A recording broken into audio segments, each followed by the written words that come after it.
नए साल का 2020 का पहला दिन, देश के सवाल के लिए आज पहली बहस और इसके साथ साथ दशक का पहला दिन। जी हां, आप लोगों ने स्नेह, प्रेम और जो लगाव दिया है और देश का सवाल को जो पसंदीदा कार्यक्रम बनाया है, इसके लिए हम आपके शुक्रगुजार हैं। मैं हूं मनीष अवस्थी। क्या उद्धव की सेना को यह सत्ता डुबो देगी? यह सवाल इसलिए क्योंकि सोमवार को मंत्रिमंडल विस्तार के बाद महाराष्ट्र में 3 पैर वाली उद्धव ठाकरे की सरकार के सामने मुश्किलें खड़ी हो गई हैं, क्योंकि बड़ी मुश्किल से जिन विधायकों को मनाकर सरकार बनी थी, उनमें से कई मंत्री नहीं बजाना जाने पर बगावत पर उतारू हो चुके हैं। यहां तक कि उद्धव के चाणक्य कहे जाने वाले संजय राउत की भी नाराजगी दिखाई देने लगी है। ऐसे में आज का हमारा सवाल यह है कि क्या मंत्रिमंडल विस्तार से मुश्किल में पड़ रही उद्धव सरकार तीनों पार्टियों से नाराज विधायकों को मना पाएंगे? उद्धव को कुर्सी तक पहुंचाने वाले संजय राउत आखिर नाराज क्यों हैं? मुख्यमंत्री उद्धव और सरकार चला रही है या एनसीपी? आज इन्हीं सवालों पर होगी बहस, मगर आप पहले देखिए हमारी ये रिपोर्ट।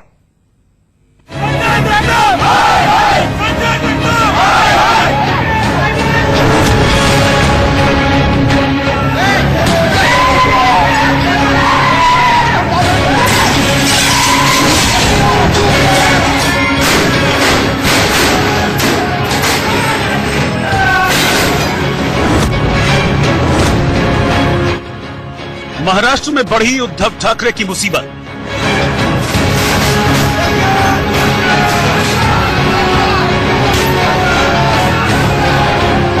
तोड़फोड़, हंगामा और बवाल का ये वीडियो महाराष्ट्र में उद्धव सरकार की मुसीबत की पहली तस्वीर है।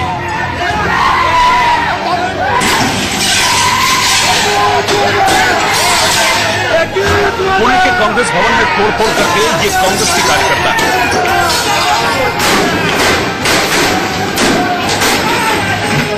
जो इस बात से नाराज हैं कि उद्धव ने आतंकी याकूब मेमन की दया याचिका पर हस्ताक्षर करने वाले कांग्रेस विधायक असलम शेख को तो मंत्री बना दिया, मगर भोर सीट से विधायक संग्राम थोपटे को मंत्रिमंडल में जगह नहीं दी।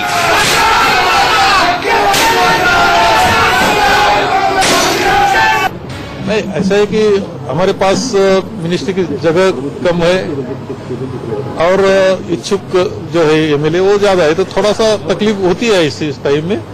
वो समझाया जाएगा, वो सब हम साथ में काम करेंगे। उद्धव की मुसीबत की दूसरी तस्वीर। अब उद्धव को सीएम की कुर्सी तक पहुंचाने वाले चाणक्य यानी शिव समझाया जाएगा, वो सब हम साथ में काम करेंगे। उद्धव की मुसीबत की दूसरी तस्वीर।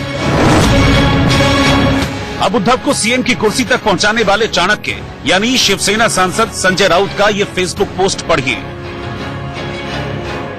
जिसमें लिखा है, हमेशा ऐसे व्यक्ति को संभाल कर रखिए जिसने आपको ये 3 भेंट दी हो, साथ, समय और समर्पण।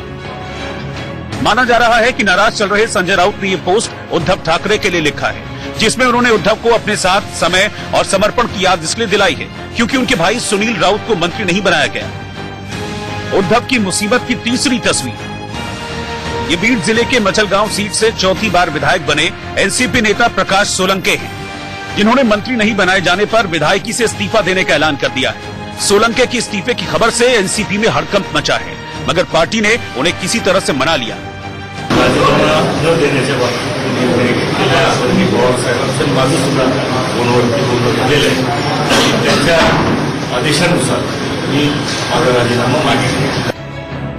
रूठने वाले कुछ नेता भले ही अभी मान गए। शिवसेना, कांग्रेस और एनसीपी में ऐसे कई नेता हैं जिन्होंने मंत्री पद की उम्मीद में विरोधी विचारधारा की पार्टी से गठबंधन पर हामी भरी थी। ऐसे में बीजेपी भी लगातार हर नाराजगी पर नजर बनाए हुए है।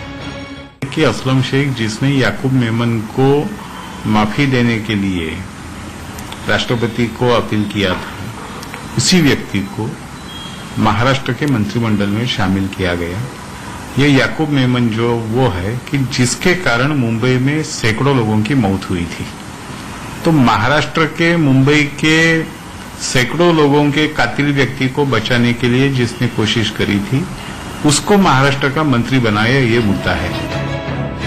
उद्धव की मुश्किल ये भी है कि उन्हें भले ही सीएम की कुर्सी मिल गई हो, मगर सबसे ज्यादा 16 मंत्रियों के साथ एनसीपी ने सरकार में अपना दबदबा कायम कर लिया है। ऐसे में सवाल उठ रहे हैं कि उद्धव 5 साल तक कांटों भरा ये ताज कैसे संभालेंगे। शिवसेना पर सिद्धांतों से समझौते का आरोप भी लग रहा है। सवाल ये है कि सत्ता उद्धव की सेना को क्या डुबो देगी। Bureau report, India news.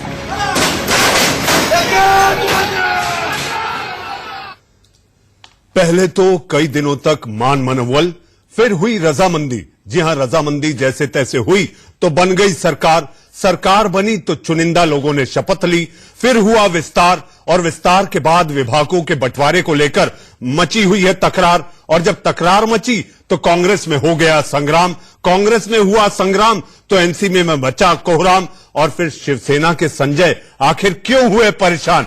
जी हां, कुर्सी के लिए कुछ भी करेगा। जी हां, ये जय महाराष्ट्र की सरकार है। इसी बात को लेकर मचा है बवाल, और मैं लेकर आया हूं देश का सवाल।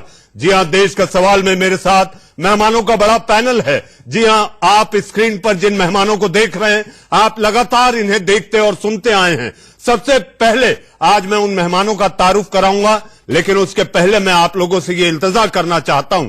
आज साल का पहला दिन, दशक का पहला दिन, हम ये कोशिश करें कि हम बात करें, बहस करें, लेकिन व्यक्तिगत नीचा किसी को ना दिखाएं। जी हां, तो मेरे साथ बीजेपी का पक्ष रखने के लिए शायना एनसी। शायना जी, आपको नए साल की ढेरों बधाई और मंगल कामना। आप उसी जगह पर रहती हैं जहां महाराष्ट्र का मंत्रिमंडल रहता है। धन्यवाद। और आपको भी आपसे पूछूंगा। जी हां, मेरे साथ स्टूडियो में मौजूद हैं प्रेम कुमार साहब। जी हां, प्रेम कुमार साहब, आप राजनीतिक विश्लेषक हैं, लेकिन मैंने जितना आपको जाना समझा है, आपका प्रेम कांग्रेस के प्रति दिखाई देता है। आपको भी नववर्ष की ढेरों शुभकामनाएं। मेरे साथ समीर चौगांवकर। जी हां, आप राजनीतिक विश्लेषक हैं। राजनीतिक विश्लेषक के साथ साथ आप महाराष्ट्र से आते हैं, महाराष्ट्र की सियासत को समझते हैं, और आप आरएसएस की विचारधारा के काफी करीब हैं। मेरे साथ आपको भी नववर्ष की शुभकामनाएं समीर जी। मेरे साथ इलियास साहब। जी हां, आप दक्षिण से आते हैं, हैदराबाद दक्खन का इलाका, लेकिन दक्खन के इलाके का महाराष्ट्र के मराठवाड़ा से भी काफी नजदीक का नाता है। आपको भी नववर्ष की मुबारकबाद इलियास साहब। मेरे साथ सीमा मलिक। जी हां, एनसीपी का पक्ष रखेंगी। आपको भी नववर्ष की ढेरों शुभकामनाएं सीमा जी। और आपसे आज ढेरों सवाल हैं कि आखिर ये सरकार उद्धव चला रहे हैं या आपकी पार्टी के अध्यक्ष। जी हां, और हमारे साथ संतोष दुबे। संतोष दुबे, आप शिवसेना के प्रवक्ता के रूप में हैं और आप शिवसेना का पक्ष रखेंगे। लेकिन संतोष जी, आपकी सरकार में असंतोष मचा हुआ है, कैसे संभालिएगा ये असंतोष? चलिए आज आप ही से पहले शुरू करते हैं, क्योंकि आप ही की पार्टी के मुखिया इस महाराष्ट्र की सरकार को चला रहे हैं। आखिर ऐसी क्या वजह है कि मार धाड़, तोड़ फोड़, खून की चिट्ठी कहां और कितनी चलेगी ये सरकार?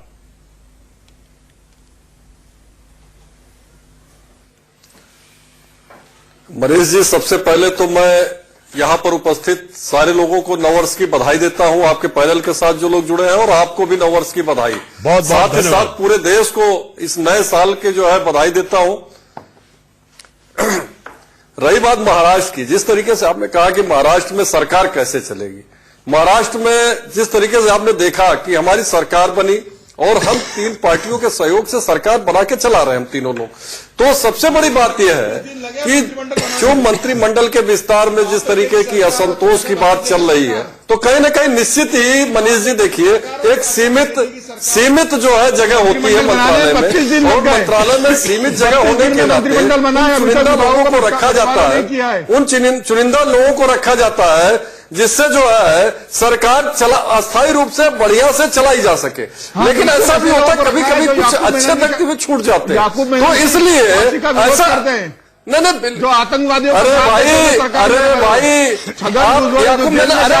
आप तो महबूबा के साथ आप जाके सरकार चला रहे थे, तब नहीं देखा आपने जब महबूबा के साथ सरकार चलाई तो आपको कष्ट नहीं हुआ? सिंचाई घोटाले के भाई महबूबा के साथ आपके गठबंधन थे कि नहीं थे? आप महबूबा के साथ गठबंधन किए कि नहीं किए? अरे भाई महबूबा के साथ गठबंधन हुआ कि नहीं हुआ? अरे इस तरीके की देखिए सारे भ्रष्टाचारी कहाँ है ये तो सबको पता है। जो आपके घर में चला जाए, जो आपके घर में चला जाए पवित्र हो जाता है, वो गंगा जल तो आप बांट दीजिए ना, वो गंगा जल पूरे देश को बांट दीजिए जिससे जो है सारे लोग पवित्र हो जाए। समीर जी 56 सीटें हैं तो देखिए, समय का ज्यादा लिवरेज देखिए आप जिस तरीके की बयानबाजी कर रहे हैं आपको शोभा नहीं देता। आप पहले पूरी बात सुनिए। हाँ बोलिए संतोष जी। पूरी बात तो सुनिए। आप महबूबा जी, मनीष जी उसी बात पे आ रहे हैं, बीच में इनकी कूदने की आदत है। सबसे बड़ी बात यह है कि जब इन्होंने महबूबा के साथ सरकार चलाई तो इनको जो है बहुत अच्छा रहा। महबूबा बहुत अच्छी थी, इनकी गोद में बैठे जाके और वो आतंकवादियों का समर्थन नहीं कर रही थी। सारे आतंकवादी तो कश्मीर में ही पाले जाते रहे और उसके साथ जाके इन्होंने सरकार चलाई। संतोष जी आज का मेरा विषय कश्मीर क्या नहीं है। विकास आपने किया भाई? कश्मीर नहीं है, अब कश्मीर यूनियन टेरिटरी हो गई है और आज वो मेरा विषय नहीं। आज मेरा विषय महाराष्ट्र है। कश्मीर का विकास आप अकेले कर रहे हैं। जबरदस्ती की बात, समीर जी आपसे पूछे, जबरदस्ती की बातें करते हैं। इनका अरे भाई हम 6 महीने चले या साल भर चले, आपको कष्ट क्यों हो रहा है? इतनी मरोड़ आपके पेट में क्यों हो रही है? मैं नहीं समझ पा रहा हूँ। सबसे बड़ी बात यह है कि जब से ये सरकार बनी है इनको मजा हो गया। संतोष जी आपका जवाब संतोषजनक पूरे देश से आप नहीं बता पा रहे कि आखिर आपकी सरकार में अभी जुम्मा नहीं हुआ और उसके अलावा अभी तक आप विभागों के बंटवारे नहीं। मनीष जी लगे मंत्रिमंडल बनाने में। मनीष जी हमने सीधे कहा कि सीमित सीटें होती है मंत्रालय की, सबको संतुष्ट नहीं किया जा सकता और सबको संतुष्ट न करके जो चुनिंदा लोग हैं उनको मंत्री बनाया गया जो काम करें और अच्छी सरकार देने का काम बनाने करें। अरे भाई आप क्यों परेशान हो भाई? मलाईदार हम विभाग किसको देंगे, क्या करेंगे, इससे आपको क्या कष्ट है? आपको देखो ना बैठ के सरकार चल रही कि नहीं चल रही है। जी मैं आता हूँ संतोष जी, समीर जी आपके पास भी आता हूँ, लेकिन मुझे ऐसा लगता है कि जिनमें सबसे ज्यादा उठापटक है वो है कांग्रेस। प्रेम जी की गोद में बैठने वाले लोग हैं। आपको विधायक बना के जनता क्यों भेजती है? वो मंत्री को चुनती है या विधायक को? एक और दूसरा, अगर आप मंत्री नहीं बनते हैं तो तोड़फोड़ करेंगे, खून की चिट्ठी लिखेंगे और जनता के सेवक क्या केवल मंत्री बन के ही होंगे आप? देखिए मुझे लगता है कि असंतोष का जो तरीका है वो गलत है। असंतोष जताना गलत नहीं है। चाहे पार्टी के भीतर विद इन डेमोक्रेसी का सवाल आता है तब भी हर व्यक्ति को बात रखनी चाहिए। हाँ, ये अलग बात है कि कई ऐसी पार्टी है देश में जिसमें बात रखने की भी आजादी नहीं है, लेकिन अगर कहीं बात रखी जा रही है तो नेतृत्व अगर सुनता है या नहीं सुनता, ये नेतृत्व की चुनौती होती है। या उद्धव ठाकरे के सामने आज चुनौती है कि सबको एक साथ लेकर के वो कैसे चलेंगे, और इस चुनौती पर अगर सरकार खरी उतरती है तो फिर वो सरकार स्टेबिलिटी की ओर बढ़ती है और यही वो परीक्षा है जिससे उनको पास करना है और गुजरना है। ये हमारे साथी बता रहे थे कि 32 दिन लगे उनको। 32 दिन ठीक है, लगे, कम लगने चाहिए थे, चिंताजनक बात आप बता रहे हैं, लेकिन ये परिस्थिति भी बीजेपी ने ही पैदा की कि वो सरकार नहीं बना सकी। बीजेपी से करे, बीजेपी सरकार नहीं बना सकी। जनता ने पूरा बहुमत दिया था, लेकिन आप सरकार नहीं बना सके। तब एक मजबूरी की सरकार, ये गठबंधन की सरकार जो है, विवशता की सरकार है, मजबूरी की सरकार है। मेढक को तौला जा रहा है, मेढक को तौला जा रहा है, निश्चित रूप से ये चुनौतीपूर्ण है। एक पार्टी के तौर पर घटक दल के लिए भी चुनौतीपूर्ण है और उद्धव ठाकरे के लिए भी चुनौतीपूर्ण है, लेकिन आपको तो बोलने का कतई राइट नहीं है। अभी तक भारतीय जनता पार्टी को बोलने का कतई राइट नहीं है।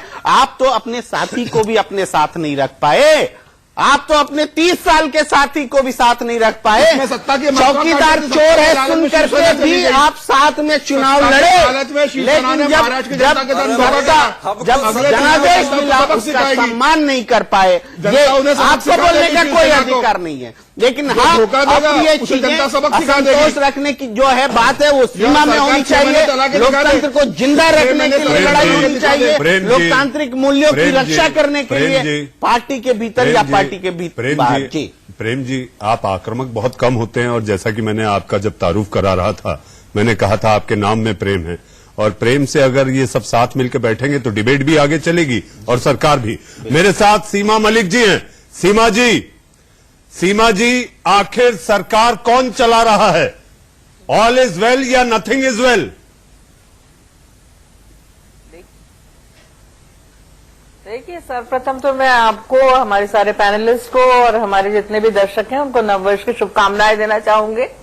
और आज नया साल है, अच्छा दिन है, तो आप हमारी सरकार को भी शुभकामनाएं दीजिए मनीष जी, और आपका आशीर्वाद, तो आप लोगों का आशीर्वाद रहेगा तो ये सरकार पूरे 5 साल चलेगी और हमारे बीच में कोई भी विश्वास की कमी नहीं है। हम सब मिलके चला रहे हैं इस सरकार को। और ये जो चीज देखिए, थोड़ी मोदी जैसे अभी आपने विजुअल दिखाया, उसमें 10 या 15 लोग कुछ कुर्सियां तोड़ रहे हैं, तो उसको कोई भी अप्रिशिएट, ना मैं अप्रिशिएट करूंगी ना आप अप्रिशिएट करेंगे। और हर जगह थोड़ा बहुत ऐसा होता है कि कई बार लोग सेटिस्फाई नहीं होते हैं, but I am very sure कि जहां पर एक माननीय श्री शरद पवार जैसे नेता जहां पर है, जहां पर वो इन्वॉल्व है, वहां पर जरूर मतलब इन चीजों के लिए केयर करी जाएगी और सबको सेटिस्फाई करा जाएगा। और थोड़ा बहुत देखिए, कभी भी कोई सरकार बनती है तो कुछ ना कुछ चीजें ऐसी होती हैं। और जहां तक बीजेपी की बात है, आप अपने रिबेल्स की उनको चिंता नहीं है और शायद उनको अपने रिबेल्स की चिंता करना चाहिए, बजाय इसके कि वो हमारे अफेयर्स के लिए में इतने ज्यादा वो चिंतित हैं। तो मैं उनको बड़े कॉन्फिडेंस से बात आज को न्यू ईयर के दिन कह रही हूँ कि सरकार 5 साल पूरे अच्छी तरह चलेगी और बहुत ही विनम्रता से। और उद्धव ठाकरे जी हैं और स्पेशली बच्चे के पांव पल्ले से नजर आते हैं। सीमा जी, एक कहावत मैंने सुनी थी, बच्चे के पांव पल्ले से नजर आते हैं। और जहां तक बात की जाए, आपका आत्मविश्वास कहूं या अति आत्मविश्वास कहूं, इसकी आपको मैं पहले से मुबारकबाद देता हूं। हम भी चाहते हैं कि महाराष्ट्र की 12 करोड़ जनता को एक अच्छी सरकार मिले, लेकिन मेरा एक सवाल है, जिस सरकार में भाई भतीजावाद हावी होगा तो आखिर आमदार क्या करेगा? आमदार अगर परेशान होगा, जहां भाई भतीजावाद की सरकार होगी तो आमदार यानी विधायक को आमदार कहते हैं। मैं आपकी जानकारी के लिए बता दूं। सर आप मुझे ये बता दीजिए, जी मुझे पता है। मैं ये कह रही थी कि आप क्या अब ये जो परिवारवाद की बात है, या क्या केवल हमारे साथ है, या क्या ये बीजेपी में नहीं है, या जब शिवसेना जब बीजेपी के साथ थी तब उन्होंने कभी उनके परिवारवाद को क्रिटिसाइज किया? और इस समय तो वो बिल्कुल शरद पवार तभी से अध्यक्ष है राष्ट्रवादी कांग्रेस के। बेटी सुप्रिया सुले सांसद, परिवारवाद हर जगह है, परिवारवाद हर पार्टी में है। दूसरा भतीजा, परिवारवाद हर पार्टी में है सर, परिवारवाद हर पार्टी में है। कहिए तो बीजेपी वालों की लिस्ट में आपको पूरी दे दूं। सीमा जी, आपने धनंजय मुंडे, आपने मेरा जवाब, पंकजा मुंडे है, मेरा जवाब संकेतों में दिया। आपकी भी पूरी लॉन्ग लिस्ट है पूरी आपकी। मैंने आपसे एक सवाल किया था, वो सवाल ये था कि आखिर महाराष्ट्र की सरकार उद्धव चला रहे हैं या शरद पवार? आपने संकेत में ये कह दिया जब तक शरद पवार है तब तक सरकार को कुछ नहीं होगा। तो क्या ये मान ले कि उद्धव ठाकरे केवल चेहरा है, सरकार पवार चला रहे हैं? वरिष्ठ नेता है जहां पर इतना एक्सपीरियंस लीडर है। नहीं, ऐसा नहीं, ऐसा मैंने कुछ नहीं कहा sir. Uddhav Thackeray ji, he is the chief minister and he is everything. और बस ये कि सभी लोग मिलने, यही लेकिन उनको मंत्री कौन बनेगा चला रहे हैं, इसका अधिकार नहीं है। वो मुख्यमंत्री का अधिकार क्षेत्र होता है, लेकिन वो उनका नहीं। उन्होंने बनाई है ये सरकार। जी इलियास साहब, सीमा जी में लोग मिलने, लेकिन उनको मंत्री कौन बनेगा चला रहे हैं, इसका अधिकार नहीं है। वो मुख्यमंत्री का अधिकार क्षेत्र होता है, लेकिन वो उनका नहीं। उन्होंने बनाई है ये सरकार। जी इलियास साहब, सीमा जी मैं आपके पास आऊंगा। इलियास साहब, शायना जी, आज मैं सबसे आखिर में आपके पास आऊंगा। शायना जी, आप सबका सुन लीजिए, क्योंकि आज आपको सुनना है और आपको भी, मुझे ऐसा लगता है कि बिल्ली के भाग से छीका कब टूटेगा इसका इंतजार है। इलियास साहब, आपको थोड़ी सुकून महसूस हो रहा होगा, थोड़ा सुकून कि सिर फुटअव्वल से बच गए और आपके 2 विधायकों का आपने समर्थन नहीं दिया इस सरकार को।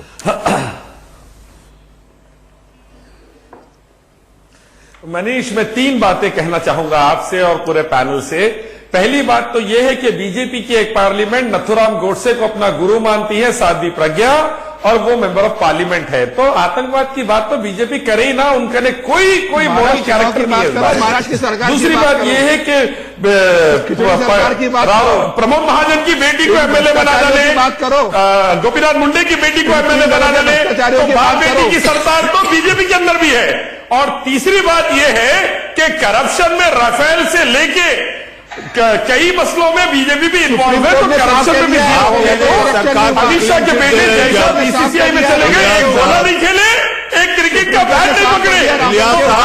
सरकार तो बीजेपी के अंदर भी है। मैं सिर्फ इतना कहना चाहूंगा कि झारखंड चले गया, महाराष्ट्र चले गया, राजस्थान चले गया, इसीलिए आग लगी हुई है बीजेपी को, पूरा भारत हाथ से निकल रहा और निकली गया। इकोनॉमी को बर्बाद कर दिया मोदी, सिक्योरिटी बर्बाद कर दिए, यूनिटी बर्बाद कर दिए, एनआरसी सीएए में देश बर्बाद कर दिए, पूरा भारत इलियास साहब मेरी बहस महाराष्ट्र सरकार को है। कितना भी लगो जनाब इलियास साहब मेरी बहस महाराष्ट्र सरकार को लेकर है और आप एमआईएम के समर्थक के रूप में हमेशा हमारे साथ रहते हैं। तो मेरा सवाल आपसे ये था कि आप इस सिर्फ उटव्वल से बच गए, आपने समर्थन न देकर, क्योंकि आपके भी जो विचार हैं वो मोदी विरोधी, बीजेपी विरोधी मुखर होकर आप लोग कहते हैं, तो आप लोग बच गए कि इस सरकार में शामिल नहीं हुए। मनीष, मेरी राय शुरू से मुख्तलिफ थी। मैं ये कह रहा था कि बीजेपी के रावण को रोकने के लिए शिवसेना के विभूषण का साथ देना चाहिए, और मैं नीतीश के बारे में भी यही कहूंगा और मैं दूसरों के बारे में भी यही कहूंगा। ये रावण पूरे देश में आग लगा दे रहा, इसको रोकने के लिए विभूषण का साथ दीजिए। चाहिए तो मैं नीतीश का सपोर्ट करूंगा। आता हूं आपके पास इलियास साहब, आ रहा हूं शायना के पास, शायना एनसी के पास। जी हाँ शायना जी, आप जहां पर रहती हैं मुंबई में, उस इलाके को मालाबार हिल कहते हैं और मालाबार हिल में ही मुख्यमंत्री निवास, मंत्रियों के निवास हैं। तो जब आप वहां से गुजरती हैं तो किसी बंगले के सामने कोई नई मंत्री की तख्ती लगी हुई आपको दिखी है?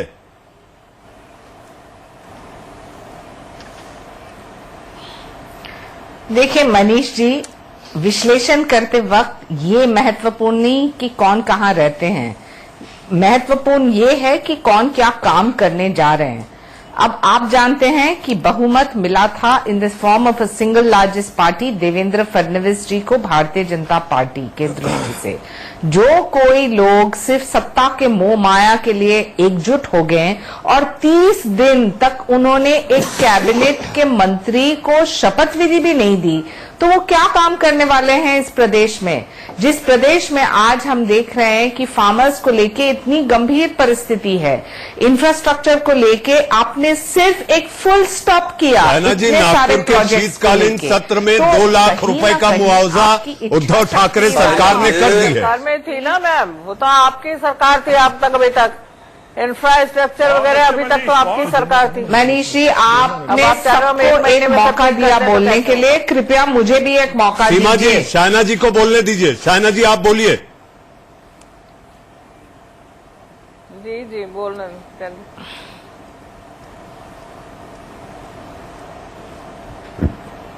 मनीष जी, सबसे पहले मैं ये कहना चाहती हूँ, परिवारवाद छोड़िए, समझ लीजिए कि किसी ने किसी के बेटे या बेटी को एक मौका दिया है और उनको मौका दिया है अपने काम के तहत, तो स्वागत है।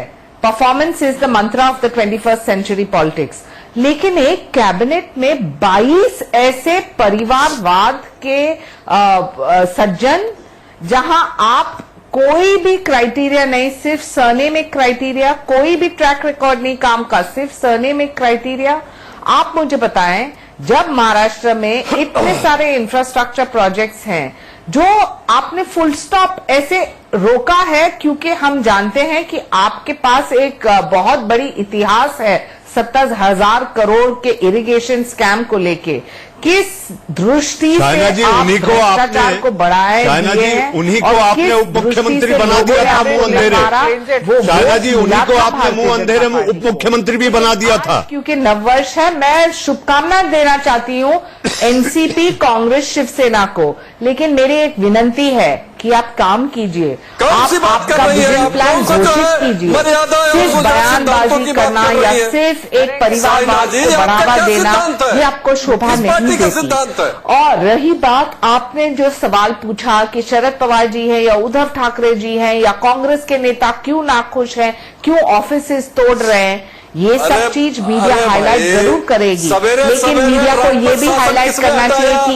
एक एक दिन जो आप काम नहीं कर रहे हैं तो कितना नुकसान हो रहा है महाराष्ट्र प्रदेश को, जहां हमारे पास लाखों करोड़ के डेफिसिट ऑलरेडी है, वहां आप सिर्फ आपके सबको स्थिर रखने के लिए, सबको एकजुट करने के लिए आप ऐसे नीचे स्तर की राजनीति कर रहे हैं, उससे बहुत अफसोस होती है। इसके बावजूद 2020 में आपको शुभकामनाएं। आप काम करें तो स्वाभाविक रूप से आपका सराहना होगा, लेकिन जो आप काम नहीं करें तो we will be an vigilant opposition under the leadership of Devendra मौसम बारिश से जो किसान बर्बाद हुए थे उनको 25,000 रुपए प्रति हेक्टेयर के हिसाब से मुआवजा दिया जाए, ये उद्धव ठाकरे की मांग थी। मुख्यमंत्री बनने के बाद उद्धव ठाकरे ने किसानों को क्या दिया? 750 करोड़ रुपए का पैकेज घोषित किया, जबकि 23,000 करोड़ रुपए का देना चाहिए था। उद्धव ठाकरे ने कहा था कि 25,000 रुपए प्रति हेक्टेयर के हिसाब से मुआवजा दिया जाए। उद्धव ठाकरे की जो मांग है मुख्यमंत्री ने पूरी किसानों को थोड़ा टाइम दीजिए काम करने के लिए। काम कर रही है सरकार, थोड़ा सा टाइम महाराष्ट्र की जनता के साथ धोखा किया, किसानों के साथ धोखा कर रही है। परेशान मत होइए, सिवाय लूटने के लिए सरकार बनी है। परेशान मत होइए सर, काम करेंगे, बहुत अच्छा काम करके। सीमा जी, संतोष जी, मुझे अभी एक छोटा सा ब्रेक लेना है। जी हाँ, एक छोटे से ब्रेक के बाद हमारा देश का सवाल जारी रहेगा। लेकिन जिन किसानों की दुहाई देकर आप लोग सियासत करते हैं, ये आज तक समझ में नहीं आया कि गरीब किसान की बात करते करते रातों रात नेता कैसे रईस हो जाते हैं। ब्रेक के बाद देश का सवाल जारी है।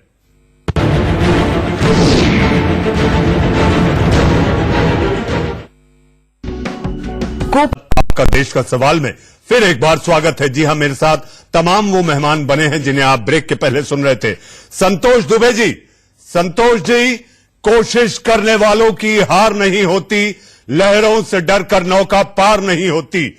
ये किसी और ने नहीं बल्कि संजय राउत ने जब सरकार बनाने को लेकर उठापटक चल रही थी तब ये उन्होंने ट्वीट किया था। आज तो लहर तो छोड़िए, नौका डूबती दिखाई दे रही है और संजय राउत हारते दिखाई दे रहे हैं।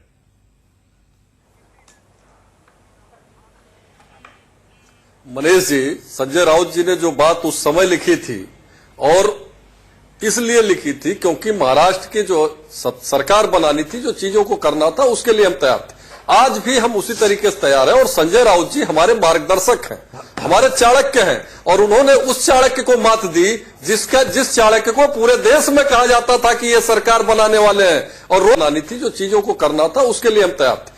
आज भी हम उसी तरीके से तैयार हैं और संजय राउत जी हमारे मार्गदर्शक हैं, हमारे चाणक्य हैं और उन्होंने उस चाणक्य को मात दी जिस चाणक्य को पूरे देश में कहा जाता था कि ये सरकार बनाने वाले हैं और रोज भारतीय जनता पार्टी के लोग ये कहते थे कि हम कब सरकार बना लेंगे, हम परसों सरकार बना लेंगे, लेकिन सरकार नहीं बना पाए और हमने वहां सरकार बनाई। संजय राउत दूसरी चीज, मंत्रिमंडल विस्तार में क्यों नहीं पहुंचे? अरे भाई कहीं नहीं मंत्री बनाना चाहते।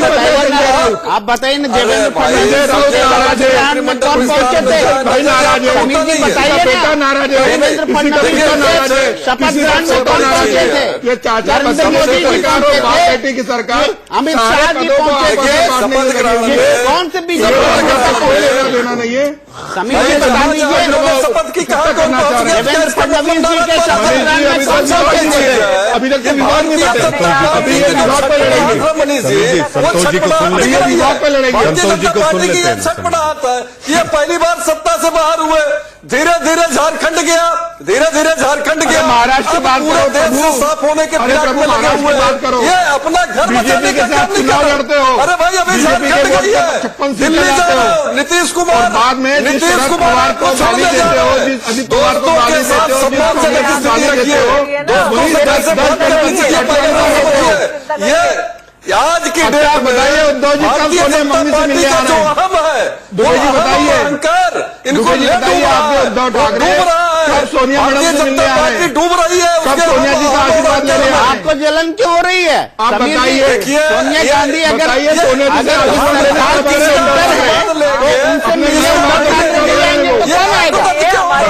लेने बताइए ना, आपको सोनिया गांधी से मिलने वो लोग आएंगे। अरे भाई अब बड़े भाई से पहले मिलेंगे अपने। आप जाइए ना, मोहन भागवत से मिलिए, सरकार आप जाइए सरकार से बाहर की सत्ता से मिलिए, मोहन भागवत जी सरकार चला रहे हैं, जाइए मिलिए।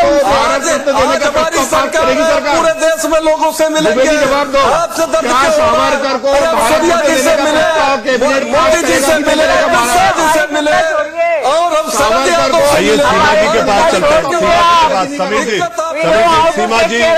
सीमा जी, हम अपने लोगों, देखिए देखिए सर, मेरा सर सिर्फ कहने का मतलब इतना है कि इनसे कहिए अपनी बीजेपी की और अपने अलायंस की चिंता करें जो पूरी छिड़के चली जा रही है, या हमारी चिंता ना करें। हम जानते हैं कि हमें अपने लोगों को कैसे रिस्पेक्ट करना है और कैसे अपने साथ रखना है, और हम संबंध ठीक ये इनसे कहें, मित्रों से व्यवहार ठीक रखिए, तब आप सत्ता चला पाएंगे। अपने अलायंस के लिए, अपने अलायंस को तो ये संभाल के रख नहीं पाए। अभी आज हमारे ऊपर आरोप लगा रहे हैं कि ये गुस्सा है, वो गुस्सा है। हम जानते हैं अपने लोगों को कैसे रिस्पेक्ट देनी है। उद्धव सरकार राजीव गांधी से भारत रत्न वापस देने का प्रस्ताव लाएगी? उद्धव ठाकरे कहते थे राजीव गांधी से भारत रत्न वापस लिया जाए। समीर जी, सीमा जी, आपने समीर जी का सवाल सुना। कह रहा हूँ कि आप पीओ को वापस लाओ, हम आपके साथ हैं। हम तो कह रहे हैं आप बताओ, जवाब ले सावरकर को पास करेंगे और राजीव गांधी जवाब ले लेते हैं, फिर इलियास साहब के पास चलते हैं। जवाब ले लीजिए। सावरकर को सम्मान देंगे, किसको देंगे ये आप थोड़ी तय करोगे। ये आपके पेट में दर्द ना हो। सही कह रहे हैं संतोष जी आप कि हम किसको आप सही कह रहे हैं। ये तय नहीं करेंगे जैसा आपके पार्टी के मुख्यमंत्री उद्धव ठाकरे ये तय नहीं कर पा रहे कि आखिर मंत्री कौन होगा। चलिए, अगर ये तय भी हो गया, तस्वीर भी हो गया, तो ये तय नहीं हो पा रहा कि किसको क्या विभाग बंटवारा होगा। इलियास साहब, ये तस्वीर अभी तक नहीं हो पाया कि बंटवारा क्या होगा, और बंटवारा क्या होगा उससे अगर आगे बढ़कर देखें तो सरकार में पहले पिता ने बेटे को मंत्री बना दिया, विधायक तो बहुत दूर की बात है।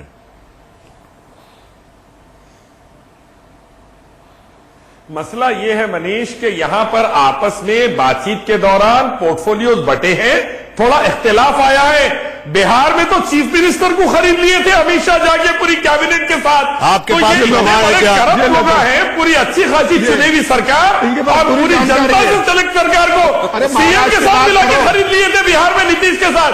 जब इनको नहीं मालूम था कैरेक्टर क्या है, मोरल्स क्या है, जब इनको गोवा में नहीं मालूम था, जब इनको याद नहीं आता ये सब बातें। अमित शाह अपने बेटे जय शाह को बीसीसीआई का सेक्रेटरी बना दिए, जो कभी बैट नहीं पकड़ा, कभी बॉल नहीं पकड़ा। जय शाह जो करप्शन के केस में है उसको उठा के सेक्रेटरी बना दिया बीसीसीआई का।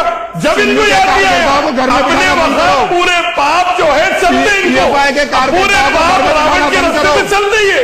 दूसरा प्रॉब्लम आता, मसला ये है कि गोडसे के बच्चे आग लगे हुई है, सावरकर के और गोडसे के बच्चों को आग लगी हुई है। झारखंड गया, राजस्थान गया, महाराष्ट्र गया, मध्य प्रदेश गया, वो महाराष्ट्र की सियासत को लेकर है। महाराष्ट्र की सियासत में जो उठापटक मची हुई है, मनीष जी, और उसके साथ महाराष्ट्र क्या उद्धव ठाकरे की सेना को डुबे देगी उनके अपने सहयोगी दोनों कोशिश में है कि हमें सरकार में शामिल कर लिया जाए। रोज शिवसेना के चक्कर काट रहे हैं, रोज मातोश्री के चक्कर काट रहे हैं।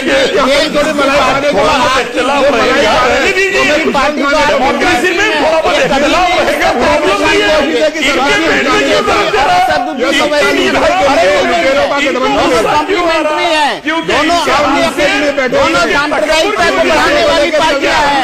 एक कट्टरता को बढ़ाते हैं, एक हिंदू कट्टरता को बढ़ाते हैं। दोनों को एक दूसरे की जरूरत है। जवाब ले लेते हैं। प्रेम जी, आपने बड़ी बात बोली है। प्रेम जी, आपने बड़ी बात बोली है। इलियास साहब, प्रेम कुमार साहब ने आप पर बहुत बड़ा आरोप लगाया है। आप लोग सांप्रदायिकता को भड़काते हैं और यही वजह है कि आप दोनों एक दूसरे को कॉम्प्लीमेंट करते हैं। कोई टैसिट अंडरस्टैंडिंग है आपकी? मनीष जी, ये भारतीय मनीष जी, भारतीय इलियास साहब से मेरा सवाल इलियास साहब से, मोदी जी खेले, जो मंदिर मस्जिद की पॉलिटिक्स मोदी जी खेले, कटवे मुल्ले पाकिस्तान जाओ बीजेपी वाले बोलते हैं, रामजादे हरामजादे बीजेपी वाले बोलते हैं। आप भी अपनी बात कीजिए, आप क्या बोलते हैं?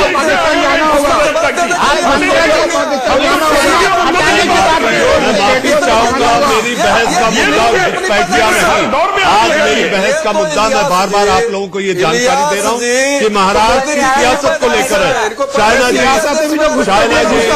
शायना जी, देवेंद्र फडणवीस का एक दर्द झलका है। शायना जी, देवेंद्र फडणवीस का एक दर्द झलका है, वो ये कि आप लोग ज्यादा सीटें रखकर भी सरकार नहीं बना पाए। तो क्या आप लोगों ने लामबंदी, घेराबंदी और इस बात के लिए आप लोग रुके हैं कि बिल्ली के भाग से कब छीका टूटे और आप लोग उसे लपक ले। शायना जी, इन्होंने तो मटका ही फोड़ दिया। अंगूर खट्टे हैं, मिले नहीं तो लोमड़ी को। अंगूर खट्टे हैं, लोमड़ी को मिले नहीं तो परेशान है लोमड़ी। बीजेपी सुनीता को बोलो मेरा वो हाजमोला का पाव। शायना जी के पास हम नहीं पहुंच पा रहे। प्रेम जी, ये सवाल मैं आपसे पूछना चाहूंगा कि जिस तरह से सारी चीजें सामने आई हैं, क्या आपको लगता है, जो मेरा सवाल शायना जी से था, आपको लगता है कि वहां पर बीजेपी इस ताक में बैठी है? बीजेपी तो इस ताक में बैठी थी। ये जैसे गठबंधन हुआ, सरकार बनाने का दावा पेश होने जा रहा था, रातों रात फेल हुआ, गलत तरीके से सरकार बना दी गई, एनसीपी को तोड़ने की कोशिश हुई और बीजेपी वही चेहरा आज भी दिखा रही है। ये असंतोष भड़काने में, उपद्रव मचाने में, तोड़फोड़ करने में ये बीजेपी का ही हाथ है। प्रेम जी, महाराष्ट्र सरकार की सियासत की स्क्रिप्ट किसी फिल्म की स्क्रिप्ट से कम नहीं, क्योंकि मुंबई माया नगरी है। माया नगरी सीधे चलते हैं। शायना जी हमारे साथ जुड़ चुकी है और मैं ये भी जानता हूं कि जितने करीब शायना जी बीजेपी के हैं, उतने ही करीब ठाकरे परिवार के भी। शायना जी, ये बताइए, देवेंद्र फडणवीस का एक दर्द झलका कि ज्यादा सीटें रखकर भी आप लोग सरकार नहीं बना पाए, आप लोग बैक बेंचर हो गए। तो अब आप लोग इस ताक में हैं, लामबंदी, घेराबंदी, उस लपकने के लिए आप लोग तैयार हैं कि ये कब बिखरे और आप उन्हें तुरंत लपक लें?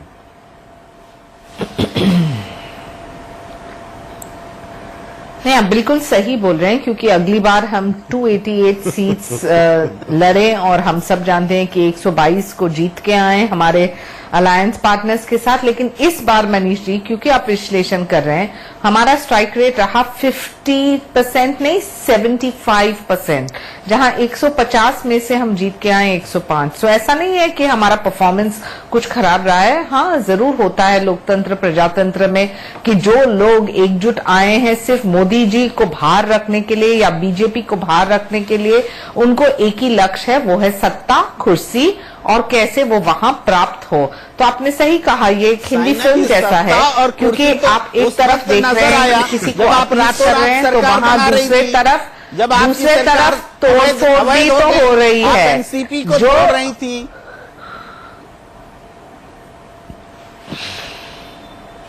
करिए साइना जी, जो जब मित्र के साथ आपका व्यवहार ठीक नहीं होगा, आपको अहंकार आ जाएगा, तो निश्चित ही आप मंत्री भी नहीं है, आपके पास मंत्री भी नहीं है।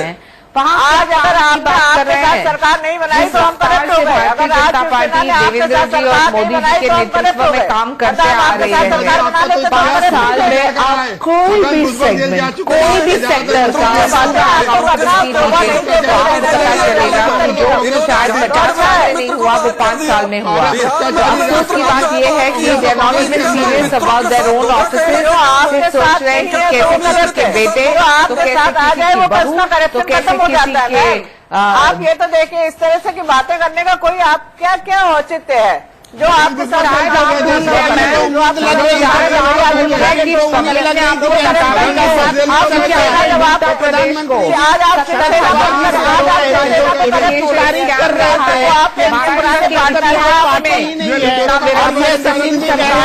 मिला है कि ये भ्रष्टाचार का। मनीष जी, आप किसी को सवाल पूछे तो प्लीज जवाब देने। प्रेम जी, इन बातों को छोड़कर हमें आगे बढ़ना चाहिए। मनीष जी, आपने सवाल मुझे पूछा, मुझे जवाब देने दीजिए। शायना जी और सीमा मलिक जी को फ्रेम में रखा जाए। पीसीआर, शायना जी और सीमा मलिक फ्रेम में रहें और जो आपस में सवाल पूछना है सीमा जी आप पूछ सकती हैं। शायद सीमा जी भूल गई कि उनको 70,000 करोड़ का जो इरिगेशन स्कैम था महाराष्ट्र में, उस वजह से जनता ने उनको नकारा। और शायद वो ये भी भूल गए कि 5 साल में जिस ढंग से हमने जलयुक्त शिवार और अन्य मुहिम, पेंशन स्कीम्स, इंश्योरेंस स्कीम्स जैसे लोगों को सकारात्मक रूप से उनको आत्मनिर्भर किया, वहां आप सिर्फ फ्रीबी, सब्सिडी, सॉप्स की बात कर रहे हैं। और जो आपने ये राजनीतिक इच्छा शक्ति है, तो मुझे बताया 32 दिन तक आपने कुछ किया ही नहीं। कोई सिर्फ सोच रहा है किसी के बेटी, किसी के बहू, किसी के बेटे कैसे किसी की विरासत बरकरार रहे, यही लक्ष्य है आपका। चाइना जी मुझे लगता है आप महाराष्ट्र की सियासत से उब गई हैं। चाइना जी मुझे लगता है आप महाराष्ट्र की सियासत से उब गई हैं। Dividing work to make your money. ये बात समझ चुकी है। नहीं, जो आपके साथ नहीं वो करप्ट है। एक बात सीमा जी एक बात बताइए, फॉर्मूला ये तय हुआ था, फॉर्मूला जो तय हुआ था, जिसकी सबसे ज्यादा विधायक उसको सबसे ज्यादा मंत्रालय। आपकी दादागिरी देखिए, 56 सीट 12 मंत्री, 56 शिवसेना के 12 मंत्री, आपकी 54 सीटें 16 मंत्री, कांग्रेस 44 सीटें 12 मंत्री। सबके समर्थन से सरकार बनी है। ये छोटी छोटी चीजों को छोड़ के अब हमें कॉमन मिनिमम प्रोग्राम पे काम करने दीजिए, थोड़ा सा समय दीजिए हमको। ऐसा मत सोचिए कि जो 5 साल में आपको करा है वो हम 1 महीने में सपोर्ट कर देंगे। कौन सा विभाग आपकी नजर में मलाईदार है? देश विज्ञान समिति मलाईदार बोल रहे हैं। बैठे बैठे आप सारे मसाले बराबर लगते हैं, कोई फर्क नहीं पड़ता है। नहीं कौन सा मलाईदार लगता है, बताएं समीर जी, कौन सा मलाईदार है?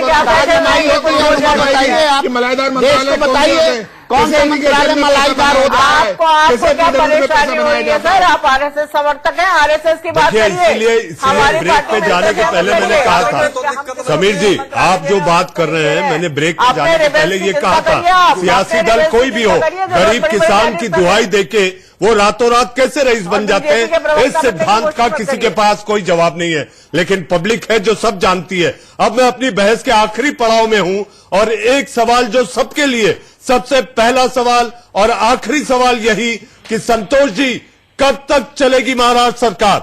आपसे 10-10 सेकंड में जवाब चाहिए, फिर मुझे बहस खत्म करनी है। 5 साल।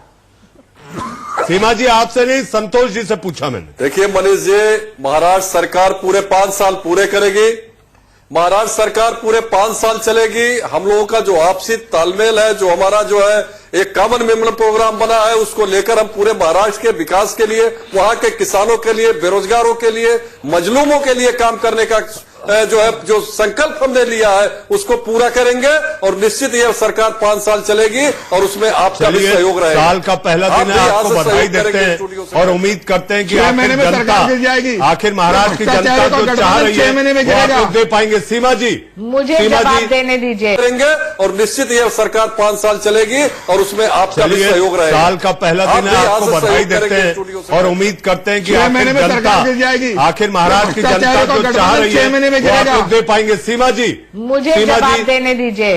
ये सरकार 3 महीने से 6 महीने भी नहीं चलेगी। चलिए आज आप लोग सब भविष्य वक्ता बन गए हैं, क्योंकि साल का पहला दिन होता है तो सब अपनी भविष्यवाणी देखते हैं। आज आप लोग देश का सवाल में भविष्यवाणी महाराष्ट्र सरकार को कर रहे हैं।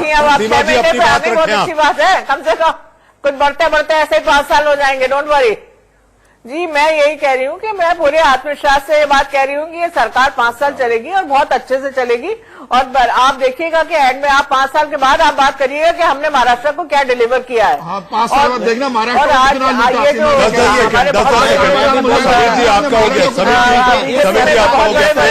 वो बैठे हुए हैं, आशीर्वाद बैठे और कहाँ जा रहे होने में लगी थी। अब भी करने की कोशिश कर रही है, लेकिन हर बार बीजेपी फेल हुई है, आगे भी फेल होगी। इलियास साहब 10 सेकेंड। मोदी जी का भाग्य बताया क्या बोल रहे हैं तो सोच। मनीष मैं ये कहना चाहता हूं, महाराष्ट्र सरकार 5 साल चलने के चांसेस है। हरियाणा सरकार 2-4 महीने में गिरने के चांसेस दिख रहे हैं। वहां पर परेशानी दुष्यंत चौटाला की शुरू हो गई। हरियाणा सरकार खट्टर के होने मुझे आने वाली है, ये लग रहा है आपको इंशाल्लाह। आज मेरे दर्शकों ने देश का सवाल को जो देखा होगा, तो आप लोगों की राजनीतिक सूझबूझ के साथ आज उन्होंने ये भी समझ लिया होगा कि आप लोग राजनीति के एक भविष्यवक्ता भी हो सकते हैं, जो भविष्यवाणी भी अपने अपने अंदाज में कर रहे हैं। न जाने कौन से ग्रह और तारों और कुंडलियों को देखकर आपने ये कहा, मैं नहीं जानता, लेकिन हम उम्मीद ये करेंगे कि सरकार चले और दोबारा चुनाव में न जाना पड़े। ये कोशिश होनी चाहिए, क्योंकि जनता ने चुनकर दिया था। 1 जनवरी है, साल का पहला दिन है, कहीं ऐसा ना हो कि हम बहुत जल्द पूछें आखिर ये क्या हुआ। जो हाल है सियासत का यही हाल है, चला चली का मेला है। देश का सवाल में आप लोग जुड़े, बहुत बहुत धन्यवाद। दिन भर के खबरों के पिटारे को लेकर आएंगे मेरे सहयोगी रोहित पुनेठा। आंख कान खोल